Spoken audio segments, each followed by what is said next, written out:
Reformer को, उसके लिए बहुत बहुत आभारी हूँ। मैं जितना भी हमारे नेता हमारा आवाज़ को सुना उसको भी बहुत बहुत धन्यवाद। मैं यही कहना चाहूँगा, मेरा आदिवासी का जो भविष्य है वो कम से कम सरकार के रजिस्टर में तो वेट हो गया। मैं इससे यही बात कहना चाहता हूँ कि मैं आने वाला दिन में मेरा बाल बच्चा, मेरा परिवार, मेरा समाज सभी का एक अच्छा अवसर मिल गया और इससे आगे बढ़ने का बहुत अच्छा ही मौका है। और मैं कहूँगा इसके लिए मैं समाज में 15 साल थे, उसी तरह से मैं इसमें काम करता रहा, इसी के लिए मैं आंदोलन लड़ता रहा और आज मैं सफल पाया। इसके लिए बहुत बहुत धन्यवाद। मैं इतना ही कहकर मैं वाली की बात कर रहा हूँ।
हेलो, जैसा भी आगे तेरा बैठ रहता है हर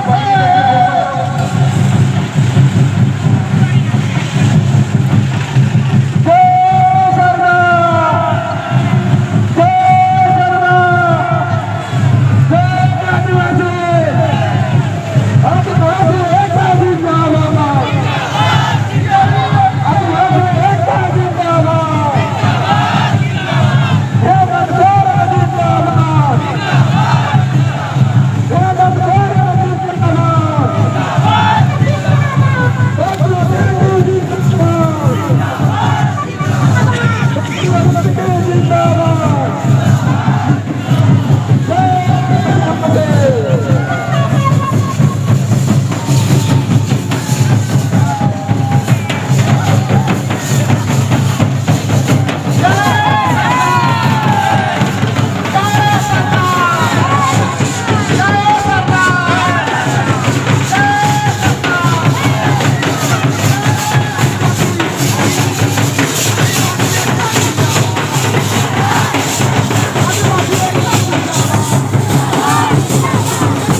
आयोग